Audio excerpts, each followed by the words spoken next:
High court Aamir Farooq साहब की अदालत में चेयरमैन पीटीआई इमरान खान की तरफ से दायर की गई क्रिमिनल रिवीजन जिस पर हस्ब मामूल इतराज़ लगा था, उस पे सुनवाई हुई और फाजिल चीफ जस्टिस साहब को मैंने गुजारिश की कि जी बिला दरेग हमारे खान साहब के हर केस पे इतराज़ लगाया जाता है। जिस तरह आज का इतराज़ है, फाजिल चीफ जस्टिस साहब का कहना था कि जिस रूल के तहत उधर उठाया गया है वो रूल उन्होंने देखा नहीं है तो वो पढ़ के ऑर्डर कर देंगे। अगर ये केस जो है चूँकि इस इतराज़ की वजह से आज मेरिट पे नहीं सुना जा सका और अगर ये कल फिक्स नहीं होता है तो इसका मतलब ये है कि पीर के रोज़ अबुल असनाद ज़ुल्करनैन साहब जो हैं फ़र्द जरम बनवाएंगे। आज मैंने मोहतरम चीफ जस्टिस साहब को ये भी गुजारिश की कि अगर हमारा जो पेंडिंग मुकदमा था जिस पे वो समाअत कर चुके हैं, जिसमें साइफर के इनसाइड जेल ट्रायल को या इन कैमरा ट्रायल को और जज साहब की जो तकर्रुरी थी साइफर केस के ट्रायल जज साहब की, जिसको हमने चैलेंज किया था और जिसको 1 महीना से ज़्यादा वक्त हो गया है फैसले को महफूज किए हुए, अगर वो सुनाया जा चुका होता तो ये इन केसेस को दायर करने की ज़रूरत न पड़ती। तो आज उन्होंने फिर कहा कि आज या कल मैं के फैसला सुना दूंगा। बहरहाल ये तमाम गुजारिशात का खुलासा ये है कि अदालत में जब जाते हैं तो हमारे मुकदमे तबालत का शिकार हो जाते हैं। वाज़ेह तौर पे मुझे नज़र आ रहा है कि पीर के रोज़ अबुल असनाद साहब हर हालत में फ़र्द जरम बनाएंगे, जिसमें जज साहब से हमने नकुलात लेने से इनकार किया था और आर्डर शीट अगर आप पढ़ेंगे तो जज साहब लिखता है मैंने नकुलात दे दिए हैं। ये आर्डर शीट जो है इसको एक सैंक्टिटी, एक तकद्दुस हासिल होता है, इसमें कभी गलत बयानी नहीं लिखी जाती है। लेकिन फाजिल जज साहब जो हैं उन्होंने इसमें इर्तिकाब गलत बयानी किया है कि मैंने नकूल दे दिए, हमने कभी नकूल उनसे वासिल नहीं किए हैं। और आज ये बात भी मैंने जो है फाजिल चीफ जस्टिस साहब के सामने गोश गुजार की। तो बेसिकली हमारी अक्ल ही माऊफ होती जा रही है कि क्यों कर ये इस तरह किया जा रहा है, क्यों कर जो है आप एक तरफ पे फ़र्द जरम बनाने पे तुले हुए हैं और दूसरी तरफ हमारे जो हकूक़ हैं आईनी तौर पे, कानूनी तौर पे ऊपर की अदालतों में उन प्रोसीडिंग को चैलेंज करने का, उनको मेरिट पे आने का वक्त ही नहीं मिल रहा है। अब अगर ये आज का केस जो है कल मुकर्रर नहीं होता है तो इसका मतलब ये है कि फ़र्द जरम जो है ना दलेर साहब ने हर हालत में बनाना है। तो मैं इससे ज़्यादा क्या कि इन्ना लिल्लाहि व इन्ना इलैहि राजिऊन पढ़ लूँ इस निज़ाम इंसाफ पे, और बहुत मुझे मायूसी हो रही है दिन ब दिन। अल्लाह जो है इनके दिलों में ये बात डाल दे कि ये वाहिद इदारा है जहाँ पे लोग अपनी फरियाद लेके जाते हैं किसी भी नाइंसाफ़ी के ख़िलाफ़, और जब यहाँ से मायूसी होती है तो फिर जो निकलती हैं वो अर्श तक जाती है, क्योंकि मज़लूम और खुदा के बीच कोई नहीं होता है। और हम जो हैं अब इस दम तोड़ते निज़ाम इंसाफ को देख के अब आप यकीन करें कि हम अब अर्श के जो मालिक हैं उसकी तरफ देख रहे हैं कि या अल्लाह आपने हम पे कैसे मुनसिफ मुसल्लत किए हैं। तो ये गुजारिशात की आज की। कल का जो फ़ैसला है ये मुद्दत तो जो है इस पे लिखा भी जाएगा, इस पे डिबेट्स भी होंगी, और कल के फैसले ने एक दफ़ा फिर जो है ये अयादा करा दिया है कि सुप्रीम कोर्ट अभी तक मुनक़सिम है। 15 हॉनरेबल जज साहिबान में से पुराने मुकदमात पे राइट ऑफ अपील न देने का मेजॉरिटी का फैसला 8 जज साहिबान का है, इख्तिलाफ में 7 जज साहिबान हैं। तो सुप्रीम कोर्ट के लेवल पे इतना बड़ा इख्तिलाफ जो है ये बहुत मानी रखता है। फिर जो है इससे ये भी वाज़ेह हो रहा है कि कौन से जज साहब का क्या बेंट ऑफ माइंड है। नवाज शरीफ जो हैं वो یہ جو فیصلہ ہے ذاتی طور پہ میں سمجھتا ہوں گرچہ اس کے پیچھے انٹینشن ٹھیک ہے، جہاں تک چیف جسٹس کے اختیارات کی تقسیم کا ہے اور جو رائٹ آف اپیل ہے 184(3) کے تحت، یہ دو چیزیں جو ہیں بارز کی کافی زمانے سے یہ ڈیمانڈز تھی، اور اپیل جو ہے کسی بھی فیصلے کے خلاف چاہے کسی بھی آئی ایس فورم کا ہو، یہ بنیادی انسانی حقوق میں ہے، کیونکہ ایک فیصلہ آ جاتا ہے اور اس کے بعد آپ کا کوئی رائٹ آف اپیل ہی نہ ہو، غلطیاں بھی ہوتی ہیں، ناقص فیصلے بھی ہوتے ہیں، تو لہٰذا یہ یونیورسلی ایکنالج پرنسپل ہے۔ لیکن اس فیصلے کو اس کی مدتوں تک ہمارے آئینی فیصلوں پہ چاپ اس لیے رہے گی کہ پورے سپریم کورٹ کا یہ فیصلہ ہے جنہوں نے آج اپنا اختیار پارلیمان کو سرنڈر کر دیا ہے، یعنی چیف جسٹس صاحب جو ہیں ان کے جو اختیارات ہیں وہ کہتے ہیں کہ پارلیمان کو یہ حق حاصل ہے کہ سپریم کورٹ کے اختیارات کی تقسیم میں یہ دخیل ہو سکتی ہے۔ اگر یہ پرنسپل اطلاق ہوگا آنے والے وقتوں میں تمام قانون سازیوں پہ، کیونکہ اس میں یہ ہولڈ کر دیا گیا ہے کہ پارلیمان کا جو حق ہے قانون سازی کا وہ اتنا سپیریئر ہے کہ جہاں پہ آئین نے خود سپریم کورٹ کے ڈومین کو علیحدہ رکھا ہے یا عدلیہ کو جو ہے سپریشن آف پاور کے تحت علیحدہ رکھا ہے، آزادی دی ہے، اس حد تک یہ اگر لیجسلیشن کو الاؤ کرتے ہیں تو میرا خیال یہ ہے کہ آنے والے وقتوں میں جو قانون سازی ہے اس کو عدالتوں کے لیے سیٹ ایٹ ناٹ کرنا یا کالعدم قرار دینا یا امینڈ کرنا اور وہ تشریح کی بنیاد پہ بہت مشکل ہوگا، کیونکہ پارلیمان کا حق لیجسلیشن جو ہے وہ آئین دیتا ہے۔ لیکن اگر آپ یہ کہنا چاہتے ہیں کہ پارلیمان کی جس قسم کا قانون بنائیں آپ کے پاس کوئی حق نہ ہو اس قانون کو ایگزامن کرنے کا، نظر ثانی کرنے کا، مثال دے دیتا ہوں، یہ جو ابھی official secret act last time جو تنازع بھی بنا اور جو ملٹری ایکٹ میں جو ترمیمات کی گئی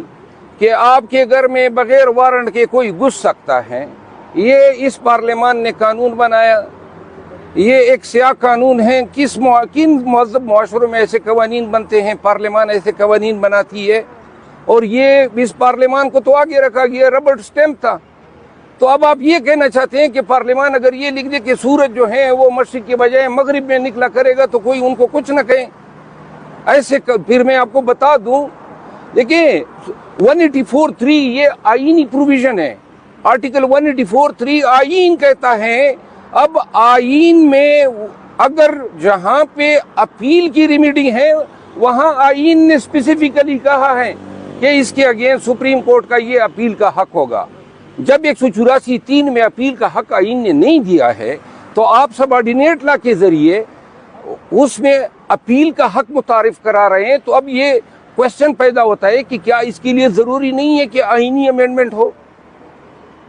یہ جو میں بات کر رہا ہوں وہ پارلیمان کے اس حق کو چیلنج نہیں کر رہا ہوں۔ دو چیزیں بدستور رہنی چاہیے کہ قوانین جو ہیں عوام کے مفاد میں بننے چاہیے۔ یہ ایسے قوانین اب سائفر جو آفیشیل سیکرٹ ایکٹ ہے سن 1923 کا بنا ہوا قانون ہے، اور اس کے علاوہ آپ کے پاس اینٹی اسپائنیج ایکٹ بھی ہیں، آپ کے پاس دہشت گردی کے قوانین بھی ہیں۔ اب جو انہوں نے اب اس میں ترمیمات کی ہیں آفیشیل سیکرٹ ایکٹ میں، پہلے یہ جنگ کے زمانے کے لیے لاگو ہوتا تھا، اب کہتے ہیں حالت امن میں بھی، اور سب سے زیادہ اس قانون سے ہر معاشرے میں جہاں پہ جن جورسڈکشن میں ہیں وہاں صحافی متاثر ہوئے ہیں۔ یعنی آپ کسی سرکاری دستاویز کو آپ اٹھائیں گے اور رپورٹ کریں گے جناب آپ نے اصلاح کی وائلیشن کر دی ہے، تو کیا ایسے قوانین ہمارے معاشرے میں ہونے چاہیے؟ آپ کے مینٹیننس آف پبلک آرڈر کے ڈریکونین لاز ہیں، آپ کے پاکستان کے پروٹیکشن ایکٹ ہیں، پہلے آپ کے FCR ہوا کرتے تھے، فرنٹیئر کرائم ریگولیشن، ہمارے ہاں بڑے بلیک لاز ہیں، یہ آپ کی زمین جو ہے बगैर किसी वजह के कोई भी हुकूमती इदारा या ये जो हाउसिंग सोसाइटियाँ हैं वो आपकी ज़मीन एक्वायर कर लेते हैं, या लैंड एक्विजिशन एक्ट। और भाई ये किन मुअज़्ज़ब मुआशरे में होते हैं? ज़मीन आपकी है जनाब, वो 10 लोग मिल के जो हैं कह देते हैं नहीं इस गांव की ज़मीन को हमने हथियाना है, जिस तरह पूरे पाकिस्तान की ज़मीन हथियाई जा रही है। तो ब्लैक क्लास को, पब्लिक के मफाद के मनाफी कवानीन को अदालतों को प्रोएक्टिव अप्रोच देनी चाहिए। कल का जो फैसला हुआ है कुछ अच्छे एस्पेक्ट हैं, लेकिन सिर्फ मेरा कंसर्न ये है कि आपने पार्लियामान को अपनी ही जड़ों को काटने का मौका दिया है और ये सिलसिला रुकेगा नहीं। आज चीफ जस्टिस साहब इस्लामाबाद हाई कोर्ट आमिर फारूक साहब की अदालत में चेयरमैन पीटीआई इमरान खान की तरफ से दायर की गई क्रिमिनल रिवीजन, जिस पर हस्ब मामूल इतराज़ लगा था, उस पे सुनवाई हुई और फाजिल चीफ जस्टिस साहब को मैंने गुजारिश की कि जी बिला दरेग हमारे खान साहब के हर केस पे इतराज़ लगाया जाता है, जिस तरह आज का इतराज़ है तो उस पे मैंने जो कानूनी नुकात थे वो अदालत के सामने बयान किए। फाजिल चीफ जस्टिस साहब का कहना था कि जिस रूल के तहत उधर उठाया गया है वो रूल उन्होंने देखा नहीं है तो वो पढ़ के आर्डर कर देंगे। अगर ये केस जो है चूँकि इस इतराज़ की वजह से आज मेरिट पे नहीं सुना जा सका और अगर ये कल फिक्स नहीं होता है तो इसका मतलब ये है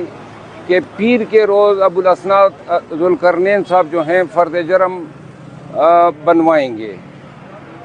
और यूँ जो है हमारा जो हक है एक्सेस टू जस्टिस का वो डिनाई हुआ है। आज मैंने मोहतरम चीफ जस्टिस साहब को ये भी गुजारिश की कि अगर हमारा जो पेंडिंग मुकदमा था जिस पे वो समाअत कर चुके हैं, जिसमें साइफर के इनसाइड जेल ट्रायल को या इन कैमरा ट्रायल को और जज साहब की जो तकर्रुरी थी साइफर केस के ट्रायल जज साहब की, जिसको हमने चैलेंज किया था और जिसको 1 महीना से ज़्यादा वक्त हो गया है फैसले को महफूज किए हुए, अगर वो सुनाया जा चुका होता तो ये इन केसेस को दायर करने की ज़रूरत न पड़ती। तो आज उन्होंने फिर कहा कि आज या कल मैं के फैसला सुना दूंगा। ये बहरहाल ये तमाम गुजारिशात का खुलासा ये है कि अदालत में जब जाते हैं तो हमारे मुकदमे तबालत का शिकार हो जाते हैं। वाज़ेह तौर पे मुझे नज़र आ रहा है कि पीर के रोज़ अबुल असनाद साहब हर हालत में फ़र्द जरम बनाएंगे और ये जो हमारी कोशिशें हैं, जो हमारे कानूनी हकूक़ हैं, जिनके तहत उन प्रोसीडिंग को मैंने चैलेंज किया था 9 अक्टूबर की प्रोसीडिंग को, जिसमें जज साहब से हमने नकुलात लेने से इनकार किया था और आर्डर शीट अगर आप पढ़ेंगे तो जज साहब लिखता है मैंने नकुलात दे दिए हैं। ये आर्डर शीट जो है इसको एक सैंक्टिटी, एक तकद्दुस हासिल होता है, इसमें कभी गलत बयानी नहीं लिखी जाती है, लेकिन फाजिल जज साहब जो हैं उन्होंने इसमें इर्तिकाब गलत बयानी किया है कि मैंने नकूल दे दिए, हमने कभी नकूल उनसे वासिल नहीं किए हैं। और आज ये बात भी मैंने जो है फाजिल चीफ जज साहब के सामने गोश गुजार की। तो बेसिकली हमारी अक्ल ही माऊफ होती जा रही है कि क्यों कर ये इस तरह किया जा रहा है, क्यों कर जो है आप एक तरफ पे फ़र्द जरम बनाने पे तुले हुए हैं और दूसरी तरफ हमारे जो हकूक़ हैं आईनी तौर पे, कानूनी तौर पे ऊपर की अदालतों में उन प्रोसीडिंग को चैलेंज करने का, उनको मेरिट पे आने का वक्त ही नहीं मिल रहा है। अब अगर ये आज का केस जो है कल मुकर्रर नहीं होता है तो इसका मतलब ये है कि फ़र्द जरम जो है ना दलेर साहब ने हर हालत में बनाना है। तो मैं इससे ज़्यादा क्या कि इन्ना लिल्लाहि व इन्ना इलैहि राजिऊन पढ़ लूँ इस निज़ाम इंसाफ पे, और बहुत मुझे मायूसी हो रही है दिन ब दिन। अल्लाह जो है इनके दिलों में ये बात डाल दे कि ये वाहिद इदारा है जहाँ पे लोग अपनी फरियाद लेके जाते हैं किसी भी नाइंसाफ़ी के ख़िलाफ़, اور جب یہاں سے مایوسی ہوتی ہے تو پھر آہ جو نکلتی ہیں وہ عرش تک جاتی ہے، کیونکہ مظلوم اور خدا کے بیچ کوئی نہیں ہوتا ہے۔ اور ہم جو ہیں اب اس دم توڑتے نظام انصاف کو دیکھ کے اب آپ یقین کریں کہ ہم اب عرش کے جو مالک ہیں اس کی طرف دیکھ رہے ہیں کہ یا اللہ آپ نے ہم پہ کیسے منصف مسلط کیے ہیں۔ تو یہ گزارشات کی آج کی۔